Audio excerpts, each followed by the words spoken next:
Bismillahirrahmanirrahim. Assalamualaikum warahmatullahi wabarakatuh. Kira-kira gimana nih kabar teman-teman Sobat Busa malam ini? Terima kasih buat semua Sobat Busam yang sudah datang dan membersamai kita semua. Masih di ngopi dan ngobrol filsafat bareng kaum milenial yang dipersembahkan oleh International Relation A Universitas Mula Warman. Tepuk tangan dong. Masih seperti kegiatan sebelumnya, ini merupakan pengimplementasian bentuk Merdeka Belajar oleh Kampus Merdeka. Malam ini kita akan membahas sesuatu yang seru banget nih, dan saya di sini nggak akan sendirian aja, ditemani oleh beberapa teman-teman saya yang kece-kece banget. Tepuk tangan dulu. Langsung saja kita panggilkan Regia. Ada. Lalu ada Rizka.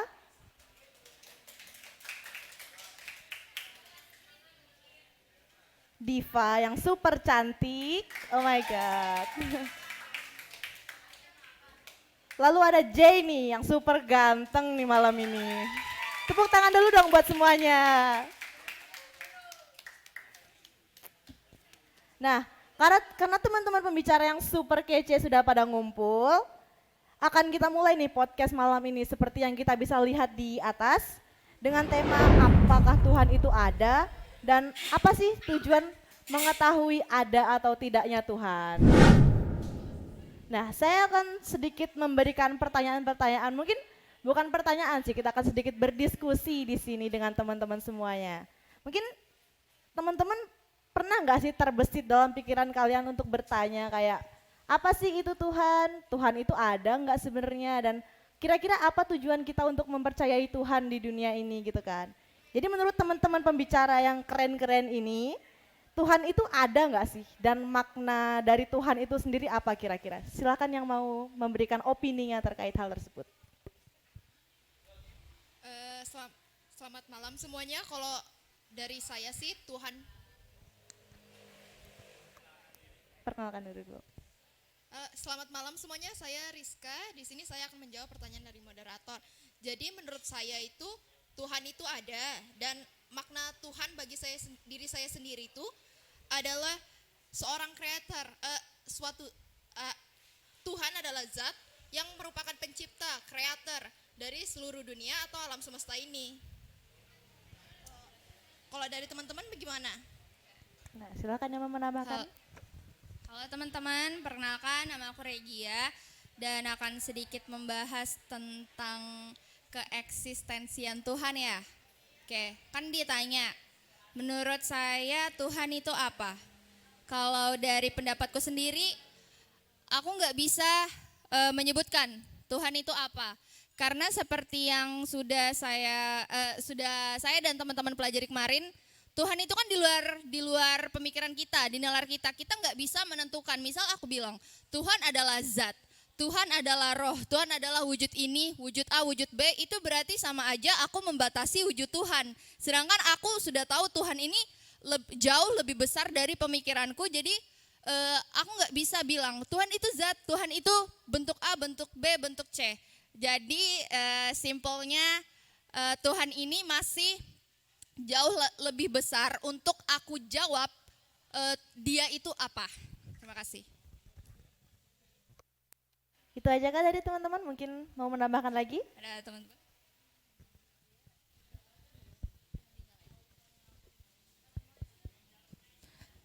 Kayaknya Regia udah cukup singkat, padat dan jelas ya. Tapi kalau menurut aku Tuhan itu ya yang ciptain kita, yang mengatur semua segala alam semesta. Terus emang nggak bisa didescribe sama kata-kata sih. Cuma memang menurut aku dia memang sang pencipta, creator yang udah mutlak banget. Dia kayak tertinggi dari segalanya. Itu kan kalau itu kan bisa dikatakan kayak kita nggak mengecilkan Tuhan, tapi memang dia punya kebesaran yang seperti itu gitu loh. Itu tambahan dari aku sih untuk Regia. Ya, bagus juga. Mungkin J mau menambahkan lagi untuk opininya. Hai semua, perkenalkan nama saya Jai. Di sini saya akan menambahkan sedikit tentang apa dan siapa itu Tuhan. Menurut saya jawaban yang saya akan berikan hampir sama dengan teman-teman saya yang di samping ini, bahwa apa itu Tuhan? Tuhan adalah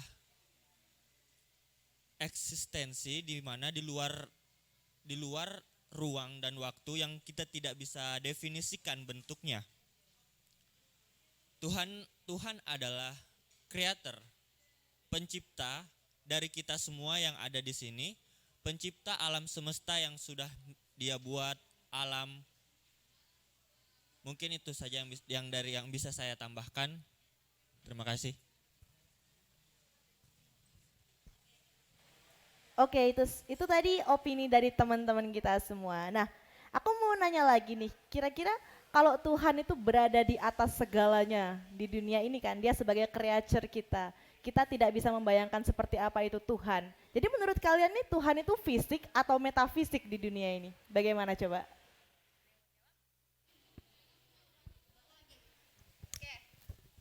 Hai teman-teman, aku mau lanjut jawab lagi.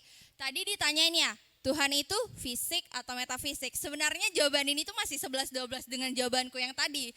Aku masih nggak akan pernah bisa menentukan Tuhan itu bentuknya fisik atau Tuhan itu bentuknya metafisik, dia itu zat atau roh, karena seperti yang udah aku bilang tadi, dia itu masih di luar nalar kita yang jauh lebih besar, yang dimana logika kita itu nggak akan pernah bisa tahu dia itu sebenarnya bagaimana. Karena kalau misalkan aku menyebutkan dia tuh fisik, oh berarti aku membatasi Tuhan ini bahwa wujudnya itu hanya bisa fisik. Padahal Tuhan itu kan ibaratnya itu kayak segalanya dari segalanya. Jadi itu jawaban singkat aku. Ada yang mau tambahin? Ayo, ada yang mau menambahkan atau memberikan Terus kan menurut aku ya, Tuhan itu kan yang dia tidak ada awalnya dan dia tidak akan berakhir. Terus dia juga yang menciptakan kayak ruang dan waktu itu ya Tuhan juga. Jadi menurut aku sih nggak bisa didescribe kalau misalnya Tuhan itu adalah metafisik atau fisik. Dia pasti lebih dari semua itu. Karena kayak ruang dan waktu yang harus ada dalam suatu fisik dan metafisik aja dia melampaui itu gitu loh. Jadi menurutku sih nggak bisa didescribe ya, dia itu antara metafisik atau fisik itu sendiri. Oke. Kalau Jai sendiri ada yang mau memberikan pendapat tentang fisik dan metafisik? Ya, kalau menurut saya Tuhan itu metafisik, Oh. di luar dari fisik. Maksudnya ya dia tidak memiliki bentuk, cuma bisa kita yakini bahwa Tuhan itu benar adanya. Diyakini dengan hati kita bahwa Tuhan itu selalu ada kapanpun kita butuh Dia. Makasih. Aku juga mau nanya nih, tadi kan Rizka nyebut Tuhan itu adalah zat. Apakah itu berarti kamu meyakini bahwa Tuhan itu metafisik ya, zat? Boleh dijawab nggak? Kalau menurut aku sih, Tuhan itu kan sebenarnya sesuatu yang tidak bisa kita sebagai manusia, kita kan punya keterbatasan sendiri untuk mengetahui apakah Tuhan itu metafisik atau fisik. Jadi kita itu sebenarnya tidak bisa untuk membatasi apakah Tuhan itu ada atau enggak. Tapi menurut saya Tuhan itu bisa dibuktikan melalui fisiknya, bisa dibuktikan fisiknya itu melalui ciptaannya. Contohnya kita manusia sendiri nih, kita dapat melihat fisik kita secara manusia, dan ini tuh bisa kita jadikan sebagai bukti fisik tentang adanya Tuhan. Menurutku kaitannya fisik dan metafisiknya Tuhan itu bisa dilihat dari ciptaannya, fisiknya ciptaannya. Aku mau nyanggah lagi. Jadi tadi Rizka bilang kalau Tuhan itu bisa kita istilahnya lihat secara fisik tapi dari ciptaannya ya. Jadi kita ini adalah bukti untuk membuktikan bahwa Tuhan itu fisik. Terus bagaimana kamu bisa yakin bahwa awal yang menciptakan kita ini adalah Tuhan? Maksudnya dasar yang dapat mendukung argumen kamu itu apa? Boleh dijawab? Nah, gimana tuh? Makin panas aja nih suasananya.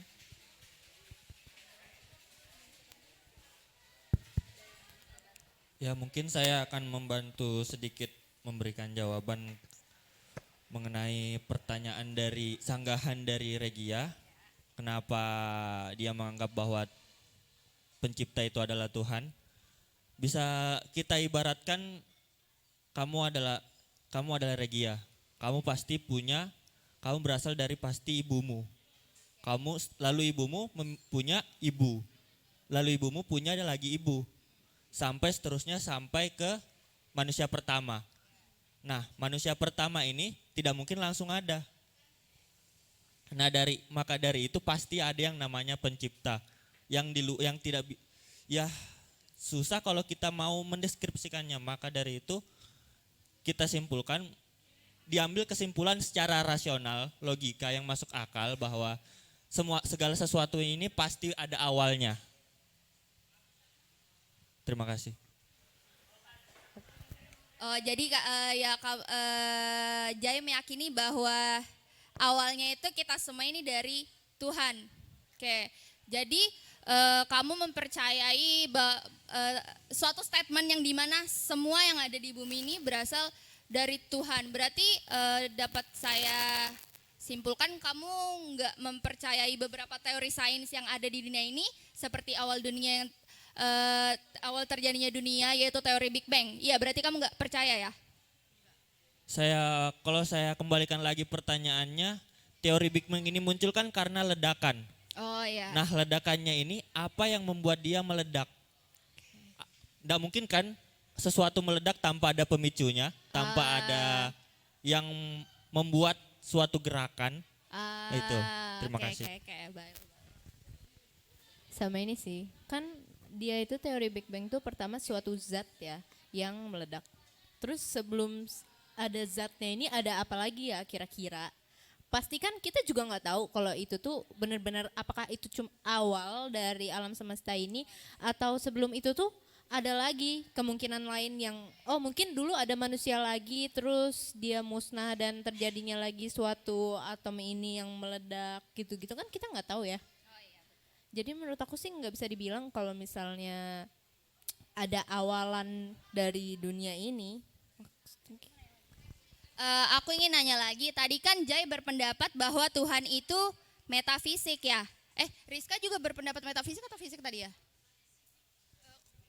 Kalau dari aku sih, Tuhan itu tidak bisa untuk didefinisikan.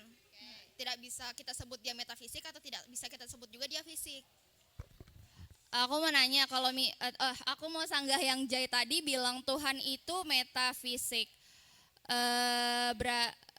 Kenapa Tuhan itu nggak mau menampilkan dirinya secara fisik? Karena istilahnya kalau metafisik mungkin pasti bakalan ada beberapa orang yang bilang, untuk apa sih kita mempercayai sesuatu yang kita sendiri nggak bisa lihat? Kenapa Tuhan itu nggak mau tunjukin aja dirinya secara langsung kepada manusia supaya kita tuh bisa percaya tentang keberadaannya? Bisa nggak Jai jawab? Kenapa Tuhan tidak mau menunjukkan dirinya? Kembali lagi saya tanya, apakah kamu sudah pantas untuk berhadapan dengan Tuhan langsung yang merupakan dia adalah pencipta kamu? Apakah kamu sudah pantas? Itu saya. Waduh, pertanyaannya pantas atau tidak pantas dihadapkan oleh Tuhan. Ntar tiba-tiba dihadapkan sama Tuhan langsung bingung mau ngapain. Ayo lanjut, ada yang mau menyanggah hal tersebut? Berarti apakah kita harus pantas dulu untuk dapat melihat Tuhan? Kita harus pantas dulu untuk melihat Tuhan. Sedangkan jujur kan kita tahu ya, nggak ada satupun manusia di dunia ini yang luput dari dosa. Kita semua pasti memiliki dosa. Lalu bukankah sebenarnya Tuhan itu harusnya untuk menyelamatkan umat-umatnya yang berdosa. Lalu bagaimana dia untuk menyelamatkan umatnya yang berdosa sedangkan dia hanya ingin bertemu umatnya yang hanya pantas saja atau kita katakan suci. Lalu bagaimana dengan umat yang berdosa? Apa Tuhan gak mau bertemu dengan dia? Terima kasih. Wah, lumayan ya. Waduh, Regia. Apakah Tuhan mau bertemu dengan umatnya yang berdosa? Karena sesungguhnya manusia tidak akan luput dari kesalahan.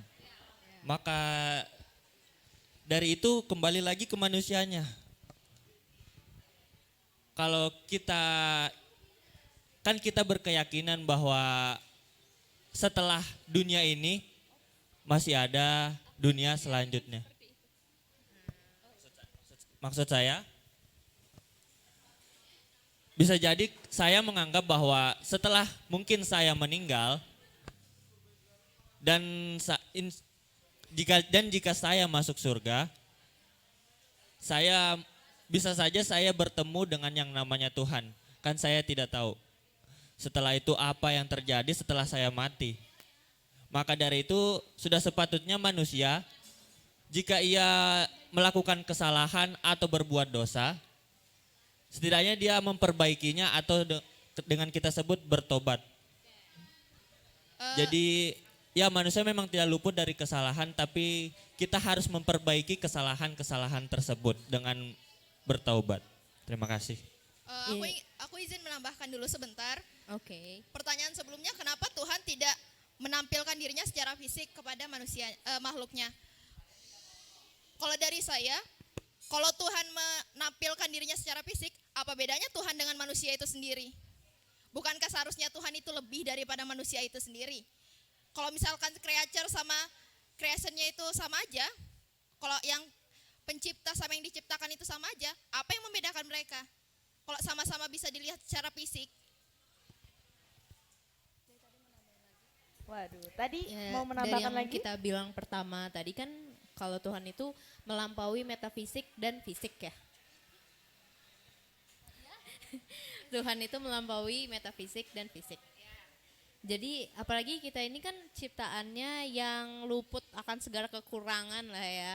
Maksudnya jadi dalam bentuk fisik kita ini aku rasa sih belum pantas untuk bertemu dengan Tuhan itu sendiri karena kita tahu sendiri Tuhan itu the greatness of greatness. Jadi menurutku sih belum, tapi kalau misalnya afterlife nanti kita ternyata bisa saja kita mempunyai kesempatan untuk bertemu dengan Tuhan, itu yang jelas bukan di dalam bentuk kita yang manusia ini. Karena manusia itu kan juga terbatas banget ya, semuanya terbatas. Jadi nggak mungkin sih kalau misalnya, menurut aku nggak mungkin sih kalau misalnya melihat secara langsung dengan mata kita panca indera kita bahwa Tuhan itu ada di dunia. Berarti itu dia memutuskan bahwa Tuhan itu sebenarnya bukan metafisik dan fisik kalau misalnya dia muncul dalam seperti itu, bisa kita lihat seperti itu. Oh, jadi kita sebagai manusia dalam bentuk fisik itu tidak bisa melihat Tuhan dalam bentuk fisik, tapi manusia suatu saat nanti dalam bentuk metafisik bisa bertemu Tuhan dalam bentuk entah bagaimana bentuknya dia, tapi mungkin bisa bertemu dengan Tuhan dalam bentuk manusia tapi bukan sebagai manusia yang fisik ya. Ya. Mungkin Jay mau menambahkan lagi opininya? Stop. Oke. Oke, dapat Jadi- diterima. Dapat diterima. Oke. Jadi kira-kira apa lagi nih? Teman-teman pasti kayak pernah denger nggak sih kayak istilahnya tingkatan berpikir manusia. Nah itu pada tingkatan berpikir manusia, kita pada tingkatan pertama berpikir tentang mythology thinking, lalu yang kedua ada common thinking, yang ketiga ada logic thinking, yang ketiga ada science thinking, yang kelima ada philosophy thinking, dan yang keenam yang terakhir adalah theology thinking. Menurut teman-teman nih, kalian setuju nggak sih dengan penempatan teologi thinking tentang adanya Tuhan di puncak berpikir manusia itu, kalian setuju apa enggak? Gimana nih? Setuju banget sih. Karena dari yang kita bilang tadi kan Tuhan itu di atas semuanya. Apalagi cara berpikir manusia itu kan terbatas. Kayak kita ini cuma manusia. Jadi menurut aku sih itu pantas untuk ditaruh di atas karena kita ngelihat kemungkinan kita berpikir lebih dari teologis tuh nggak ada. Karena kita aja memang terbatas, dibuat terbatas. Baru kita mau menyanggah ilmu-ilmu dari Allah yang alfa dari semuanya gitu. Jadi menurutku nggak bisa sih, dan itu benar kalau misalnya teologi Teologi thinking. itu ada di fase tertinggi cara berpikir manusia. Nah, Sorry ya teman-teman sebelumnya, mungkin aku agak melenceng. Iya, Cuman nggak karena tadi tuh aku kepikiran. Aku masih karena belum mendapatkan jawaban yang benar-benar clear, mungkin agak sedikit mundur. Tadi Rizka bilang kenapa Tuhan itu nggak mau menampilkan dirinya secara fisik, karena kalau dia menampilkan dirinya secara fisik berarti apa bedanya dia dengan manusia? Terus tadi Rizka bilang menurut Rizka Tuhan itu adalah zat. Lalu apakah berarti apa bedanya Tuhan kalau misalkan Tuhan itu bentuknya zat, bedanya dia dengan zat hidrogen dan lain-lain itu bedanya apa dong kalau kayak gitu? Kalau memakai perumpamaan seperti itu ya. Zat hidrogen. Tuhan dalam bentuk zat Oke. hidrogen. Bisa aja. Kalau dari zat-zat seperti itu kan sebenarnya istilah-istilah zat hidrogen, zat apa itu kan sebenarnya itu diciptakan oleh manusia sendiri berdasarkan pada scientific thinkingnya mereka. Jadi yang membedakan zat yang dibahas di sini dengan zat-zat yang scientific tadi adalah zat yang saya maksud adalah zat yang tidak bisa kita definisikan, yang merupakan di luar dari kemampuan kita, tapi tidak bisa juga kita sebutkan apakah dia fisik atau metafisik. Karena sebenarnya kembali lagi Tuhan itu melampaui batas pikiran kita. Kita tidak bisa membayangkan Tuhan itu seperti apa. Kita tidak bisa membayangkan Tuhan itu apakah dia metafisik atau fisik. Kembali lagi. Oke. Terus tadi katanya Rizka setuju ya, kita nggak bisa menentukan Tuhan ini fisik atau metafisik karena dia di luar dari pemikiran kita. Terus berarti zat itu apa dong? Nggak termasuk dari fisik dan metafisik. Rizka bilang kita nggak bisa mendeskripsikan Tuhan itu seperti apa, tapi Rizka bilang Tuhan itu adalah wujud zat. Bukankah itu berarti statement Rizka yang sebelumnya itu kontras dengan statement Rizka yang bilang Tuhan itu dalam bentuk wujud zat? Kalau dari aku sih, zat itu sebenarnya cuman alat bantu saya aja untuk menyebutkan apakah Tuhan itu untuk membantu saya untuk mendefinisikan sesuatu yang tidak bisa definisikan, untuk menyebutkan kayak misalkan Regia, kalau misalnya dalam bahasa Inggris kan bahasanya pronouns-nya itu she. Nah, aku itu menggunakan zat itu untuk menggambarkan sesuatu yang tidak bisa digambarkan.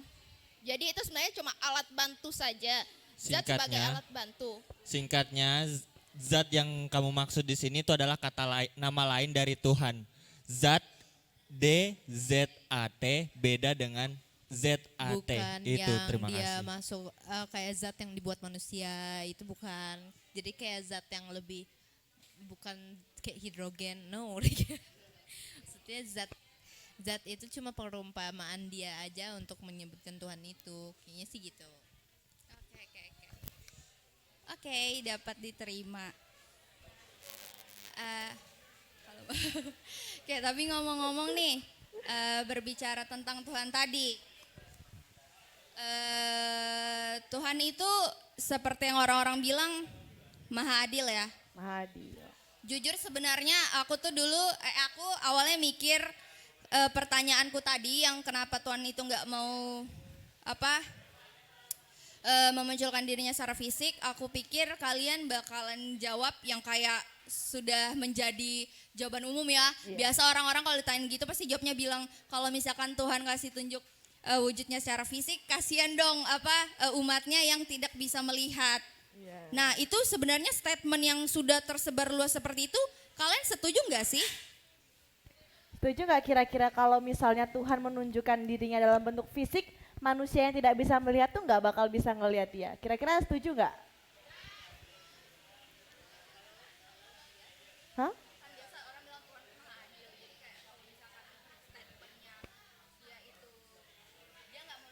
Dia nggak menunjukkan secara fisik karena kasihan umatnya ada yang tidak bisa melihat kan, nanti dia nggak adil. Statement itu tuh sudah sering banget tersebar di masyarakat. Nah, itu tuh aku masih bingung sebenarnya kalian setuju nggak dengan statement tersebut? Aduh, nggak setuju sih kalau aku. Karena dari yang tadi aku bilang juga, kalau misalnya kita tuh, pokoknya kita masih dalam wujud fisik, menurutku itu tuh impossible banget untuk kita bisa melihat Tuhan dalam fisik kita yang terbatas ini. Karena kan kalau misalnya orang tunanetra tadi ya, yang nggak bisa melihat dikatakan nggak adil karena dia nggak bisa melihat Tuhan. apalagi kan dia tunanetra di fisiknya yang sangat terbatas itu kan. Jadi maupun dia tunanetra atau dia nggak tunanetra juga nggak akan bisa melihat Tuhan dalam wujud fisik kita selagi masih di fisik kita ini, mungkin nggak bisa. Nggak setuju. Nah, Aku nggak setuju. nah oke, ntar dulu ya teman-teman, karena kita sudah ada di penghujung sesi pertama, kita akan melanjutkan pembahasan kita yang lebih mendalam lagi di sesi kedua. Oke. Untuk di akhir acara saya ucapkan terima kasih kepada teman-teman semua. Berikan tepuk tangan yang paling meriah dulu dong. Ya. Saya akhiri dulu. Wassalamualaikum warahmatullahi wabarakatuh. Sampai jumpa di sesi berikutnya.